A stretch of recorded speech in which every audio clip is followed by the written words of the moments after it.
Sean muy bienvenidos a esta nueva edición de Global AI Bootcamp, esta vez total y completamente virtual para todo el mundo, pero potenciada a través de la comunidad de España, más específicamente de Madrid. Quiero darles un agradecimiento muy grande por ser parte de este evento y bueno, por venir también a mi charla, soportarme por una hora que más o menos vamos a estar conociendo un poco más de lo que es Dataverse. Así que, si me permiten, me voy a presentar. Mi nombre es Bruno Torterolo, soy uruguayo. Actualmente estoy residiendo en Santiago de Chile, que es de donde estoy hablando. Ustedes creo que están con un poco de frío, yo estoy muerto de calor por estos lados. Déjenme contarles un poco de mí. Soy un arquitecto de soluciones Microsoft especializado sobre aplicaciones de negocio. Cuento con más de 9 años de experiencia, hoy día centralizado en lo que son las nubes de Microsoft 365 y Azure, y con especial foco sobre Power Platform y las integraciones con Dynamics 365 y bueno, y el resto de las nubes. Hoy lo que voy a estar trayéndoles es una introducción rápida, pero no tan rápida, por así decirlo, sobre Dataverse. Este nuevo producto, que en realidad es una reconversión de un producto previo de Microsoft, que denominé la charla Dataverse 101. La idea con esta charla es que se vayan con un concepto más o menos amplio de lo que es Dataverse, pero que les dé capacidad de seguir investigando y cuando se presenten un nuevo problema, tenerlo como en el tintero y ver si se acopla a las necesidades que ustedes tengan. Previo a comenzar la charla, y esto es un agradecimiento muy grande que les quiero hacer a toda la comunidad de Global AI Bootcamp, en especial en este caso a la comunidad de España Madrid, que me están abriendo este espacio para conocerlos y para que me conozcan y que conozcan un poco más de Dataverse. Obviamente que nada de esto, de ninguna de estas charlas es posible sin los sponsors que siempre nos están aguantando, que siempre nos están potenciando y que en definitiva son los que mantienen la comunidad, aparte de nosotros y ustedes, son los que mantienen la comunidad andando, creciendo y siempre queriendo más. Así que a cada uno de ellos agradecerles. Espero que siempre nos estén acompañando y que puedan seguir acompañándonos en esta y otras instancias. Como un dato no menor, y gracias justamente a nuestros sponsors, vamos a estar sorteando sobre el término de la charla un pase para Amazon de 50 euros, si no me equivoco. Así que manténganse bien atentos a lo que es la charla, espero que les guste. Tenemos bastante para ver, así que si les parece, vamos directamente a lo que es la agenda y ver qué nos depara por la próxima hora. Vamos a estar viendo una introducción a Dataverse. Algunos pueden conocer su predecesor porque esto es una reconversión de un producto que era el Common Data Service. Entonces vamos a ver qué es Dataverse, características generales de qué es Dataverse y para qué se utiliza. Luego vamos a ir a las características generales de lo que define un servicio del tipo de Dataverse, que es un servicio que es una plataforma orientada a aplicaciones y a servicios de datos de bajo código. Así vamos a ver las características generales que presenta el servicio. Luego vamos a ver para qué utilizarlo y por qué utilizarlo, porque cuando vayamos avanzando van a ver que hay un paralelismo muy grande entre lo que es Dataverse y SQL, o Dataverse y para aquellos que vengan del mundo de SharePoint y demás, que puedan vincularlo a ciertas estructuras de SharePoint. Entonces vamos a ver por qué lo deberíamos utilizar.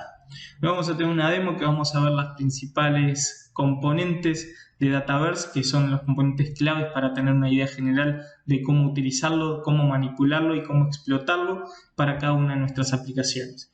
Y luego vamos a pasar directamente a las preguntas a través del feed de la presente reunión.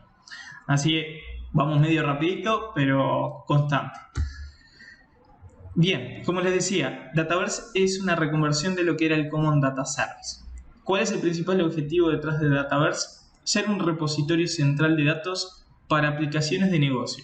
Y acá me voy a detener bien un minutito porque eso es lo más importante. Dataverse es un repositorio de datos, o sea, el objetivo principal es almacenar y modificar datos de forma segura, de forma integral y de forma que los usuarios sea simple acceder a la información, pero está orientada a aplicaciones de negocio, no está orientada a ser un repositorio de datos para aplicaciones de larga duración o que tengan procesos por lotes. sino que está orientada a aplicaciones transaccionales multiusuario, orientadas obviamente al negocio, donde la respuesta al usuario debe ser rápida. O sea, Dataverse está pensado para aplicaciones con rendimientos altos que vayan y solucionen procesos de negocio o características de negocio bien específicas y almacenar todos los datos detrás de ello.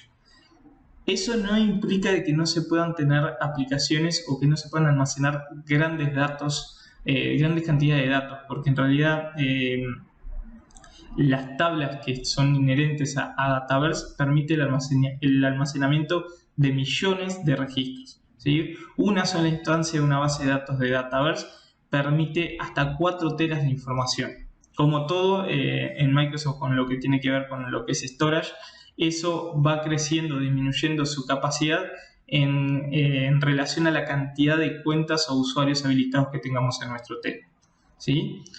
Ya se los adelanté un poco, pero el key del asunto detrás del Dataverse es que es un repositorio de forma tabular, o sea, es muy parecido a lo que nosotros vemos en SQL, más las componentes base se denominan de las mismas formas, tablas, columnas, filas, y tiene todas las mismas características que SQL, pero y acá es a donde viene la parte interesante, es todo low code.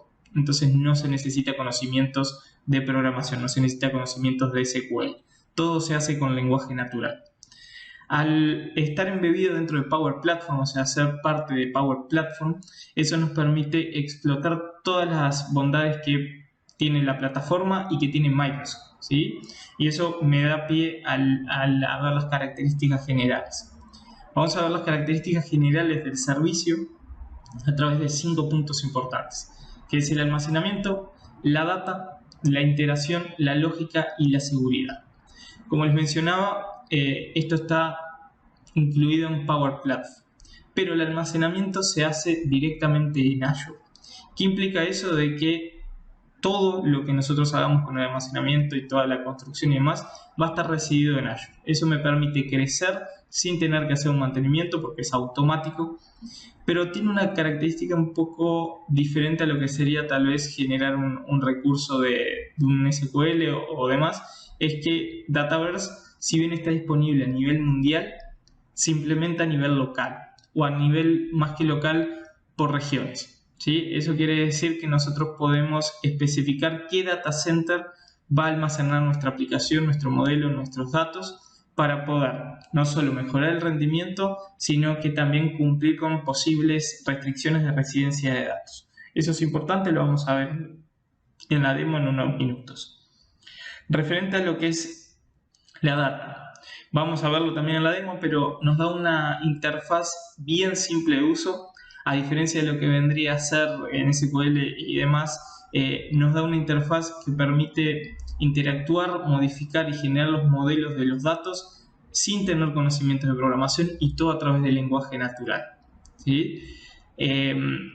Como habíamos mencionado anteriormente, la data se guarda de forma tabular, pero a través de las integraciones que nos ofrece por estar embebido en lo que es la plataforma Power Platform, podemos utilizar más de 270 conectores que Power Automate nos provee para conectarlo a distintos modelos, sean tabulares, no tabulares, para sistemas legados, para otro tipo de aplicaciones.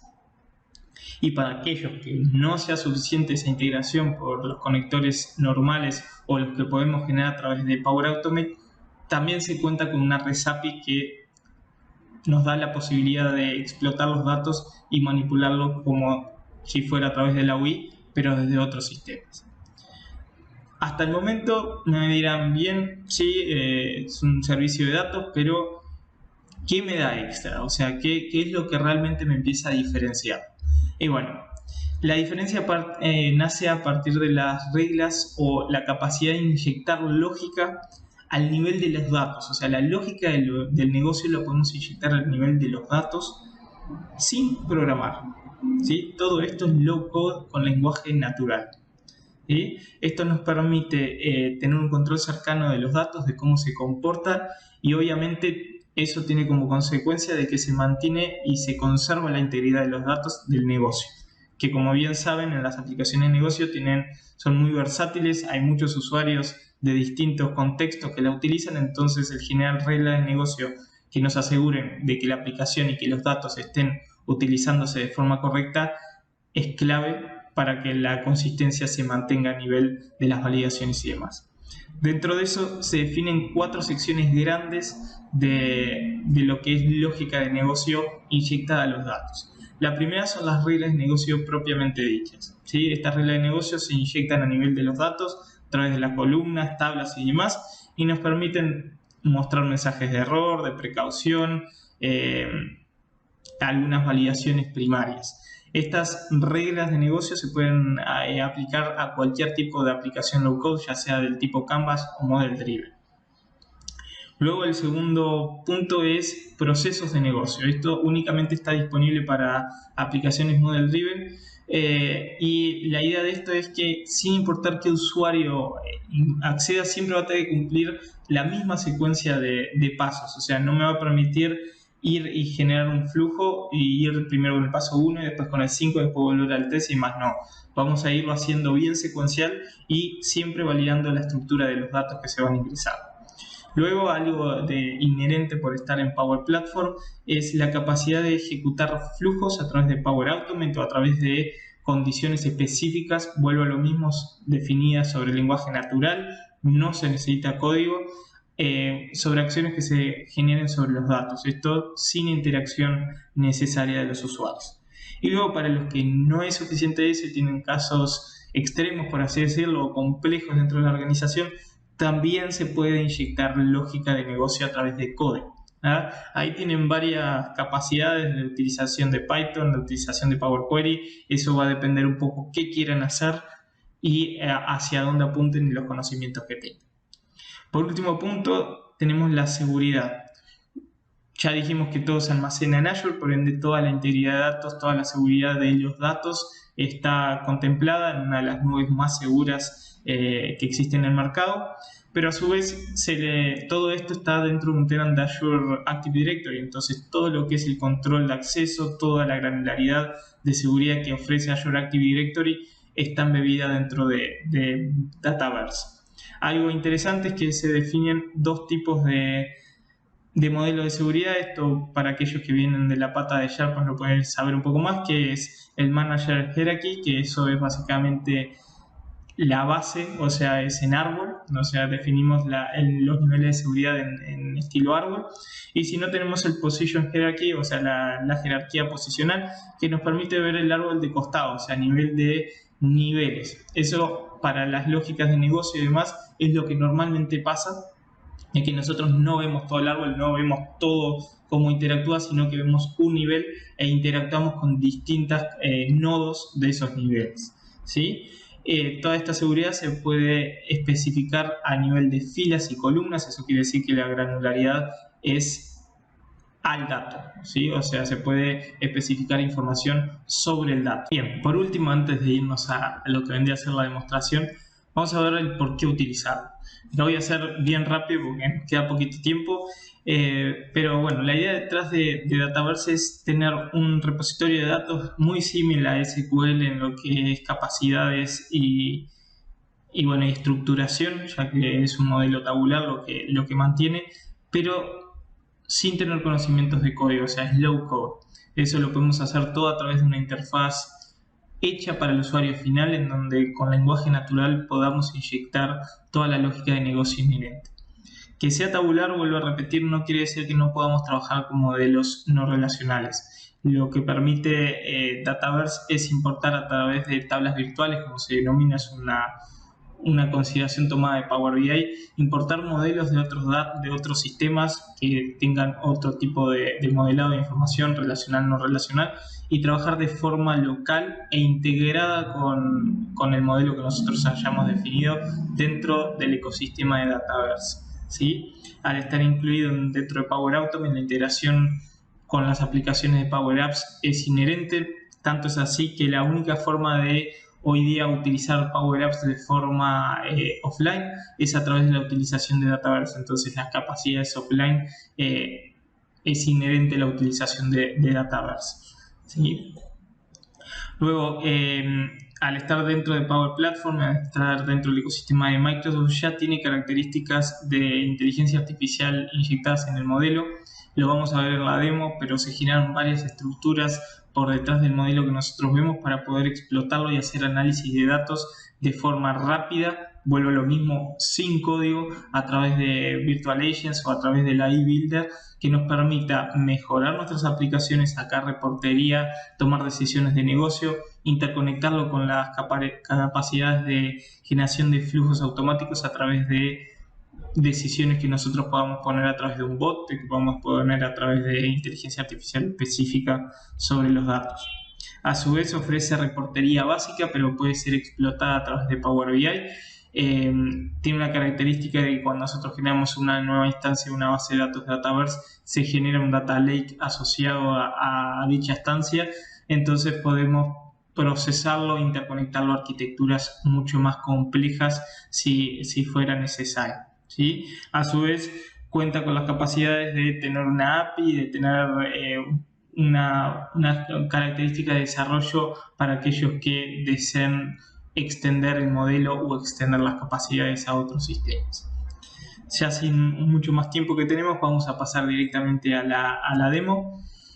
Vamos a ver algunos aspectos claves dentro de lo que es Dataverse, siempre con el objetivo de ver las componentes más específicas que necesitamos tener en cuenta para poder trabajar. Entonces vamos a generar un entorno, que ese es la primera componente. Luego vamos a generar la base de datos, que vendría a ser la segunda componente. Ver las tablas y columnas, que serían la tercera y cuarta componente. Luego vamos a ver las relaciones que existen, que esa es para generar el modelo. Entonces esa es la quinta componente granular. Y por último vamos a ver lo que son las reglas de negocio, que es lo que nos define la potencialidad detrás de la herramienta.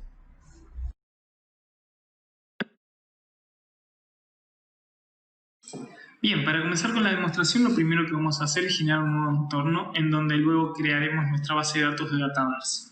Para generar un nuevo entorno sobre Power Platform, ingresaremos al centro de administración de Power Platform y se nos presentará un listado con los entornos que tengamos o que hayan sido compartidos. En este caso, como la cuenta es totalmente nueva, no tenemos ninguno definido, por ende vamos a ir a definir uno nuevo. Algo a considerar cuando vamos a crear un entorno es que todo esto reside sobre el tenant de Azure Active Directory. Eso quiere decir que vamos a poder utilizar todas las reglas de seguridad que se hayan aplicado sobre la organización, así como todos los usuarios y todos los grupos definidos de Azure Active Directory van a estar disponibles para poder compartir los entornos, para poder utilizarlo como pruebas o para poderlo utilizar dentro de los modelos de datos, ¿sí? Cuando vamos a definir un nuevo entorno, lo primero que vamos a elegir es el nombre. Siempre tratemos de que sea un nombre mnemotécnico que nos diga qué es lo que se está haciendo dentro de ese entorno. Luego vamos a tener que elegir el tipo. Hay tres tipos, que es el espacio aislado, producción y prueba. Luego se pueden definir algunos más, pero me voy a hacer hincapié sobre el de producción y el de prueba. De producción, como cualquier ambiente, entorno y demás, refiere a una versión final en donde no deberíamos estar haciendo cambios en los modelos y demás, sino que es lo que el usuario final va a estar interactuando y nosotros vamos a poder ver cómo se manejan los usuarios o cómo se comportan los distintos procesos de forma productiva. El de prueba, que es el que vamos a estar eligiendo, es un entorno en el cual tiene un periodo de expiración.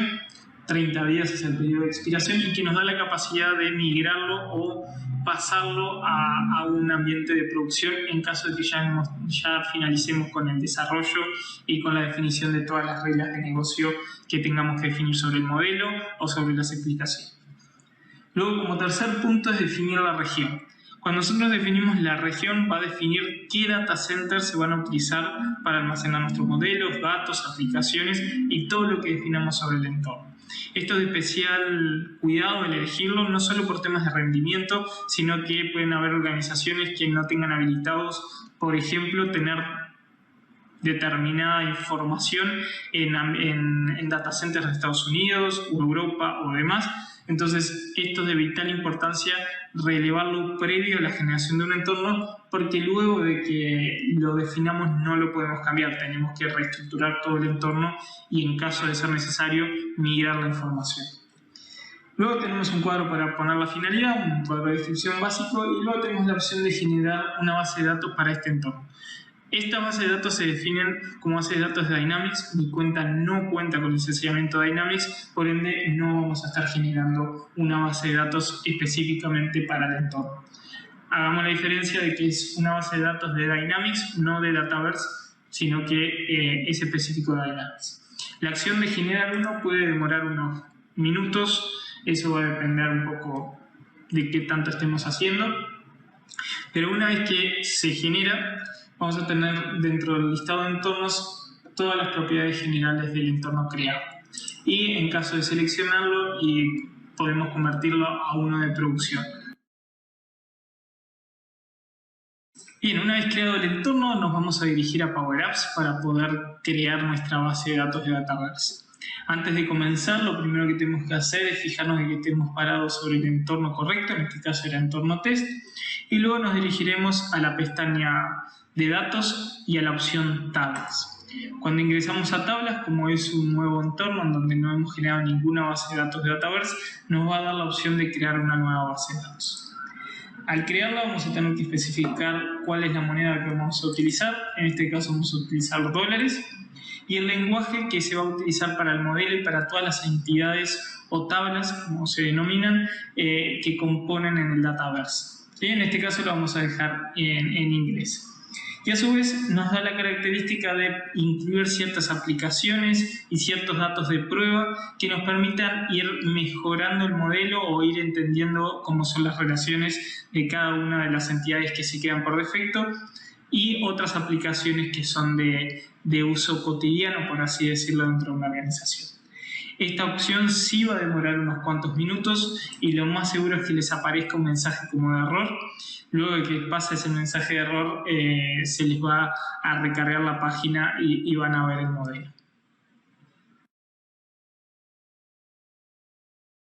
Bien, una vez que se crea la base de datos de Dataverse y yendo nuevamente a la opción tablas dentro de la pestaña datos, nos encontramos con la segunda componente a grandes rasgos, que son las tablas. Recuerden que la primera yo les había mencionado que eran los entornos y la segunda es tablas. ¿Sí? Las tablas previamente en el Common Data Service eran denominadas entidades y existen dos grandes tipos. Tenemos las tablas estándares y las tablas complejas. Las tablas complejas, que no vamos a ver una demostración en vivo de cómo utilizarlas, son aquellas tablas que refieren a modelos o que refieren a entidades que se obtienen de servicios externos, servidores externos, modelos externos, o que cuentan con flujos en tiempo real o que provienen de plugins. Eso nos permite interconectar con otros modelos y trabajarlo de forma local conjuntamente con el modelo que nosotros estemos definiendo. Luego el otro tipo de tablas que tenemos son las estándares, donde tenemos dos categorías: las que nosotros generamos a través de nuevas tablas o las que ya vienen predefinidas, como vemos acá. Estas predefinidas son un set únicamente de todas las que se generan de forma automática. Esto es porque nosotros estamos viendo nada más las que caen bajo la categoría predeterminadas, pero en realidad tenemos muchísimas más en donde refieren a otros tipos de componentes, por ejemplo, para el análisis con inteligencia artificial. ¿Por qué se generan de forma automática y por qué se hace la denominación de predeterminado? Bien, es porque detrás de Dataverse hay una forma de utilización de Dataverse. La idea es que se utilice Dataverse y todas las aplicaciones y modelos que se generen a través de eso, a través de la utilización de estas tablas, que de ahora en más voy a denominar las entidades y tablas de forma transparente, porque en realidad todas las tablas refieren a entidades transversales a cualquier organización. Y la idea de eso es que se utilicen esas entidades para modelar cualquier proceso de negocio. ¿Sí? Está claro que, como verán, no son pocas, además, como veíamos, entonces deberíamos tener la capacidad de generar un modelo de datos y los procesos inherentes a esos modelos de datos con cualquiera de estas entidades o tablas, ¿sí? A través de su extensión, a través de cambiar el nombre de la tabla, de cambiar el nombre de las columnas o hacer algunas validaciones internas de cada una de las tablas. ¿Qué va con esto? Es que tendríamos que tratar de suprimir o limitar al mínimo la creación de nuevas tablas. ¿El por qué? Porque cuando nosotros creamos esto, todas las relaciones que existen entre estas entidades se generan de forma automática. Cuando generemos una nueva tabla, deberíamos generar sino esas relaciones. Algo a tener en cuenta es que ninguna tabla por defecto, por más que se le cambie el nombre y demás, va a permitir la capacidad de eliminarla, y lo mismo pasa con cualquier columna por defecto dentro de cualquiera de estas tablas que se haya generado por defecto, no va a poder ser eliminada de la tabla.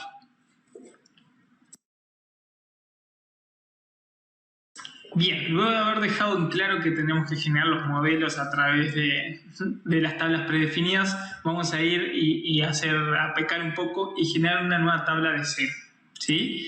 Al generar una nueva tabla de cero, que en nuestro caso la vamos a llamar montos habilitados, se nos va a generar de forma automática un nombre único a nivel de nuestra base de datos, en la cual la vamos a poder referenciar a través de flujos de Power Automate, entre otros servicios externos, a través de este nombre único que va a tener la tabla. Algo parecido a lo que pasa con SQL, ¿sí? Lo mismo, se va a generar una columna por defecto, que en este caso la vamos a llamar name, la vamos a dejar por defecto, y de forma análoga va a tener un nombre interno único sobre nuestra tabla.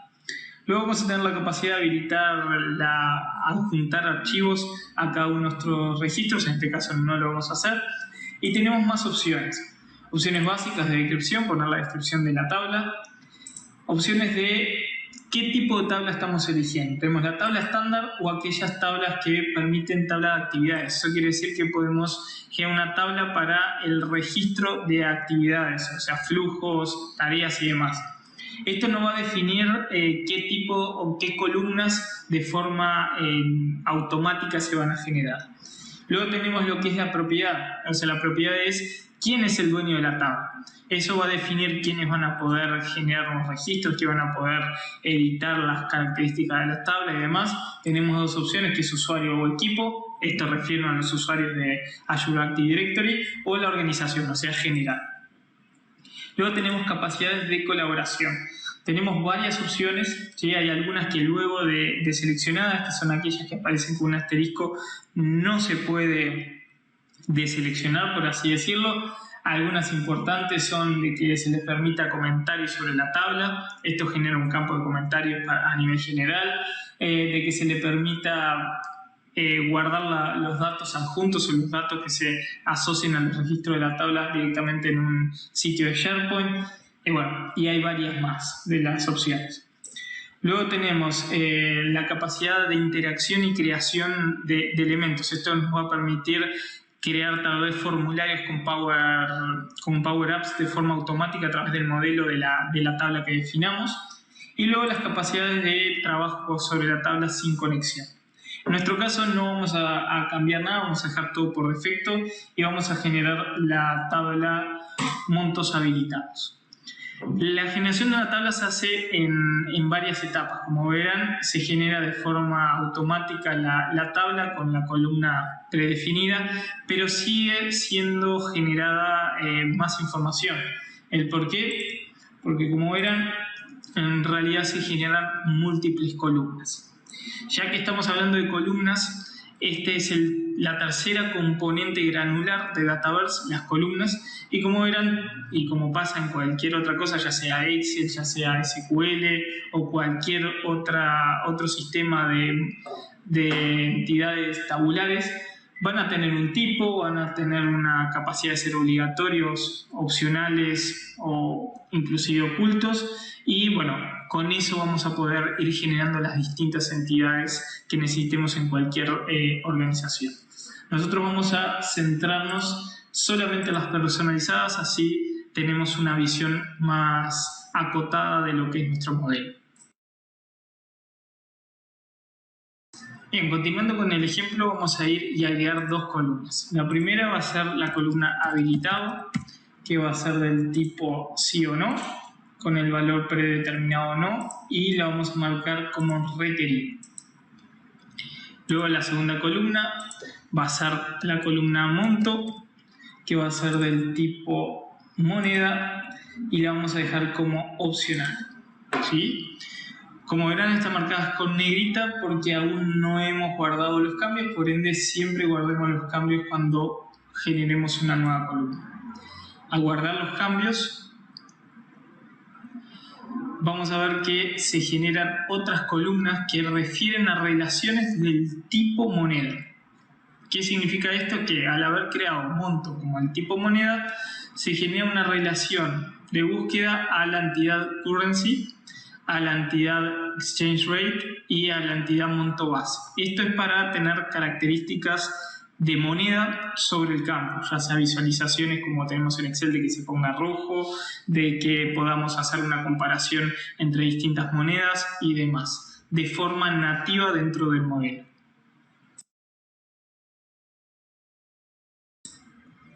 Luego de haber generado las columnas, vamos a dirigirnos a la pestaña Datos. Bajo condiciones normales, en Datos se va a mostrar un listado de todos los registros que existan sobre la tabla montos habilitados. Como no hemos generado ningún registro, vamos a ir y agregar un nuevo registro para ver cómo se polula. Cuando ingresamos, vemos que en el formulario no nos aparecen los campos que recién creamos, las columnas que recién creamos. Esto se debe a que el formulario, como verán, es un formulario de Power Apps, se genera automáticamente con la creación de la tabla. Entonces, si nosotros queremos ir y agregar nuevos campos, debemos ir y editar el formulario o crear un nuevo formulario específico para ver los campos que creamos. Entonces, si les parece bien, nosotros vamos a ir y editar este formulario por defecto. Entonces, vamos a cerrar acá, vamos a ir a la pestaña Formularios y el formulario que estamos viendo es el main, ¿sí? Cuando ingresemos, que va a ingresar directamente en la visualización de edición de formularios de Power Apps, veremos que se ve el formulario con características normales. Entonces vamos a ir y agregar más campos del formulario. Entonces vamos a agregar primero el de habilitado y luego el de monto, que fueron los dos campos que creamos. Y el campo owner, la verdad es que no me interesa que se vea, porque siempre queremos que el owner sea por defecto la persona que lo cree. Entonces lo vamos a ocultar del formulario. Una vez que hicimos estos cambios, vamos a guardarlo y vamos a publicar los cambios.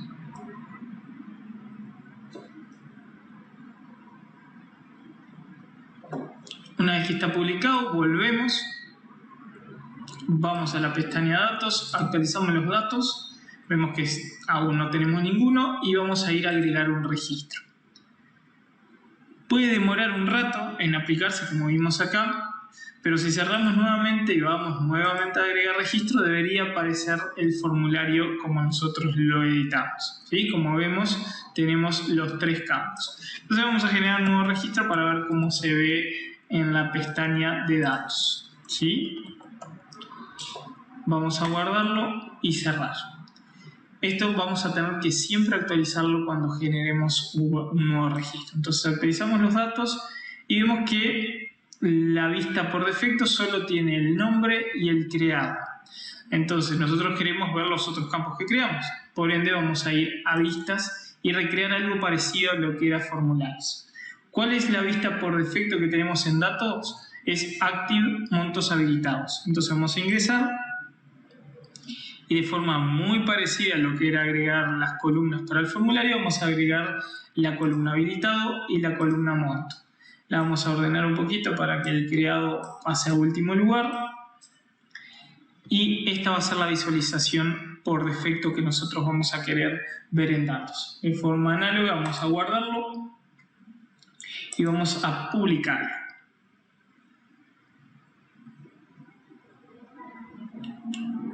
Una vez que esté publicado, volvemos a la pestaña Datos y vamos a ver cómo la vista ahora cambió y aparece el campo nombre, el campo habilitado, el campo monto y el campo de creación. El siguiente punto va a ser empezar a poner ciertas reglas de negocio dentro de nuestro modelo. Como vimos, nosotros pudimos crear un registro en donde el usuario en realidad no estaba habilitado a pedir ningún monto de dinero y sin embargo se le habilitó un monto de $123.000 para ese usuario. Entonces la idea es inyectar reglas de negocio para que esto no pase. ¿Cuál va a ser nuestra regla de negocio? Es que si un usuario no está habilitado para pedir ningún monto, el monto por defecto sea 0 y que no lo pueda visualizar el campo monto dentro del formulario que recién estábamos viendo. Entonces, para definir una regla de negocio, como dijimos, las reglas de negocio se definen a nivel de datos, vamos a ir a la pestaña Reglas de negocio. No tenemos ninguna aún, entonces vamos a ir y agregar una regla de negocio. Al agregar una regla de negocio se nos va a abrir un panel de Power Apps también, donde vamos a definir las características de las reglas de negocio que queremos aplicar. Previo a empezar a definir, vamos a ver las partes o las secciones que tenemos. Primero tenemos el lienzo general, en donde acá vamos a ir insertando cada una de las condiciones y las acciones que vamos a ir validando como regla de negocio. Luego tenemos la vista de árbol general, en donde a medida que vayamos agregando van a ver que esto se va a ir populando con todo el árbol de decisiones. Y luego acá tenemos lo que vendría a ser el código o el lenguaje natural de las condiciones que vamos a ir aplicando. Entonces vamos a agregar una nueva condición que la vamos a llamar habilitado, con signo de interrogación, que se va a aplicar sobre la entidad montos habilitados. El origen va a ser la entidad en sí, el campo que vamos a evaluar va a ser el campo habilitado. Vamos a tener con el valor igual y vamos a decir que si está habilitado, o sea, la condición va a ser estar habilitado y vamos a aplicar acá. Si está habilitado, nosotros vamos a ir y agregar una componente que va a ser mostrar el campo monto. Entonces vamos a poner habilitar monto, ¿sí? Así vamos a llamar a la condición. Vamos a poner que el monto se muestre, o sea, que sea visible, y lo vamos a aplicar. A su vez, no solo nos sirve mostrarlo, tenemos que hacerlo obligatorio, porque si lo habilitaron, tenemos que especificar un valor válido. Entonces lo vamos a hacer obligatorio. Si recuerdan, el campo monto estaba puesto como opcional. Entonces vamos a poner monto obligatorio. Nuevamente vamos a elegir el campo monto y vamos a poner que es requerido por el negocio. Entonces lo vamos a aplicar.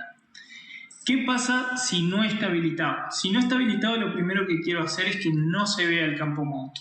Entonces vamos también a agregar la misma condición que teníamos ahí acá, pero para deshabilitar monto. ¿Sí? Entonces acá vamos a poner monto y vamos a poner que no sea visible.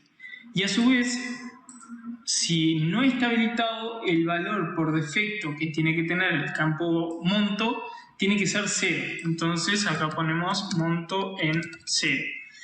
Y vamos a ir de vuelta al campo monto, vamos a poner el valor y que sea 0. ¿Sí? Y lo vamos a aplicar.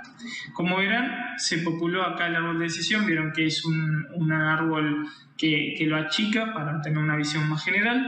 Y acá se van aplicando las distintas reglas de negocio sobre los datos. Esto va a aplicar sobre todos los datos de la que usen la entidad montos habilitados. Eso quiere decir que si generamos aplicaciones que utilicen este modelo, esta regla se va a mantener, no importa qué formulario tenga, no importa qué aplicación o la aplicación que haga, el modelo a nivel datos se va a mantener esta relación de negocio. ¿Sí? Entonces lo próximo que tenemos que hacer es validar de que esté todo bien.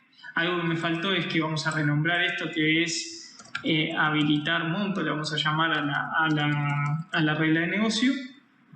La validamos, vimos que estaba todo bien, entonces la vamos a guardar. Algo importante es que nosotros podemos generar N cantidad de reglas de negocio sobre cada una de las entidades. Podemos generar reglas de negocios compuestas, vieron de que podemos agregar otra condición y demás, o podemos hacerlas bien granular. Mi recomendación es que apliquen reglas de negocio granulares al principio, después si la quieren extender, las pueden extender. Y esto es porque uno puede habilitar y deshabilitar reglas de negocio, como lo vemos acá. La regla de negocio, cuando la creamos, por defecto va a estar deshabilitada, entonces la vamos a tener que activar. ¿Sí? Esto va a tardar un poquito, como ven. ¿Qué implica que la activemos? Es que va a quedar activa para todas aquellas aplicaciones y demás que utilicen este modelo. Entonces, esto para generemos ahora un nuevo registro o usemos una aplicación que usa esta tabla, esta regla de negocio va a quedar activa y se va a aplicar sobre cualquier aplicación que se genere a través de Power Apps. Como quedó activada, vamos a salir de acá, se va a recargar la regla de negocio y vieron que está habilitar monto. El próximo paso es probar la regla de negocio que definimos. Entonces vamos a ir a datos, agregar un nuevo registro. Y lo que debería pasar es, bueno, como vemos, como viene por defecto no, el campo monto no aparece. Cuando cambiemos al monto sí, se nos habilita y se nos pone requerido, como habíamos visto. Vamos a poner cualquier número. Si esto lo volvemos a revertir en no, cuando habilite nuevamente sí, el campo debería estar en 0, como vemos. ¿Sí? Entonces vamos a guardar uno de que tenga el campo en sí, que sea usuario 2. Lo vamos a guardar en generar el registro, actualizamos y vemos que sí. Y vamos a agregar uno nuevo en donde veamos de que el valor, por más que lo hayamos puesto acá, si lo cambiamos en no, va a quedar en 0. Entonces ahí lo actualizamos. ¿Sí?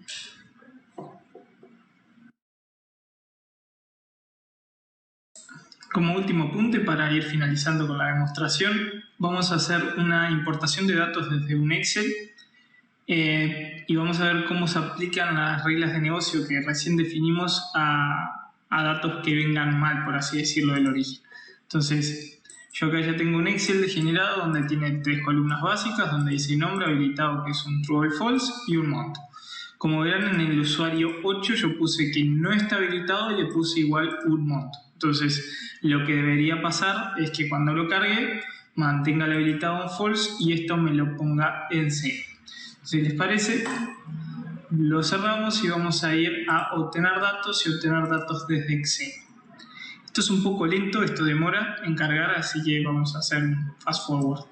Bien, una vez que carga la página, vamos a ir a buscar el archivo en nuestra carga XLSX y aquí va a empezar a hacer una validación para mapear los campos de una tabla o del Excel a los campos de nuestra tabla. Esto también demora, así que vamos a esperar un poquito.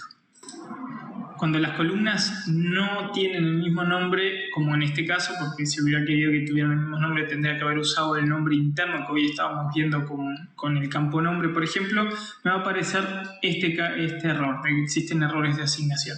Entonces voy a ir y asignar manualmente las columnas. Una vez que se habilita el listado, voy a poder, aquellas que están marcadas como aleatorio me van a aparecer como rojo, pero también tenemos la capacidad de especificar el resto de las columnas. Nosotros vamos a establecer la de habilitado con la columna habilitado, la de monto con el campo monto y la de name con el campo name. Bien, vamos a guardar los cambios y esto va a validar el modelo nuevamente. Una vez validada el modelo, va a decir que la asignación se realizó correctamente y vamos a poder importar los registros. Una vez que se haga la inserción y la actualización de elementos, vamos a mostrar cuántos fueron y sobre qué tabla se realizó. Si volvemos a lo que son las tablas,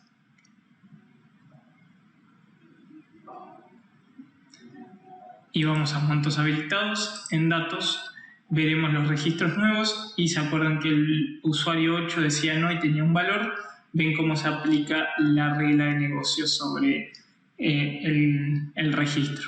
¿Sí? Con esto damos por finalizada la demostración. Muy bien, espero que las demos les haya gustado, que hayan entendido y comprendido las características generales que comprenden a Dataverse y que, bueno, que hayan podido identificar lo que son esas componentes claves que, como vimos, tienen mucha similitud con lo que es una base de datos de SQL o con lo que es un modelo relacional. Vuelvo a repetir lo que hablamos hoy al principio.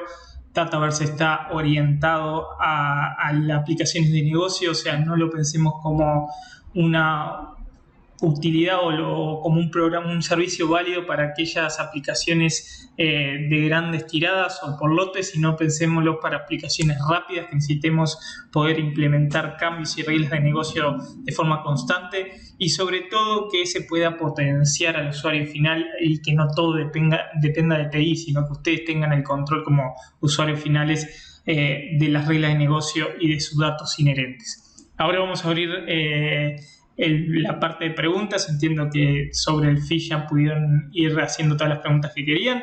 Vamos a pasar a contestarlas, pero antes de eso vamos a pasar a algo que supongo que a alguno que otro le interesa, que es la capacidad de ganarse un vale de 50 euros de Amazon. Vuelvo a repetirles y les vuelvo a agradecer, y les voy a agradecer eternamente a todos los sponsors que nos permiten estar acá, que nos permiten llegar a ustedes. Y obviamente vuelvo a agradecerle a la comunidad de Global ID Community, a ustedes y a la comunidad de España por haberme abierto este espacio. Si les parece, vamos a pasar a ver las preguntas, y cualquier pregunta que no lleguemos a contestar y demás, pueden contactarme, como vieron en la sesión que tenían todos los canales para contactarme.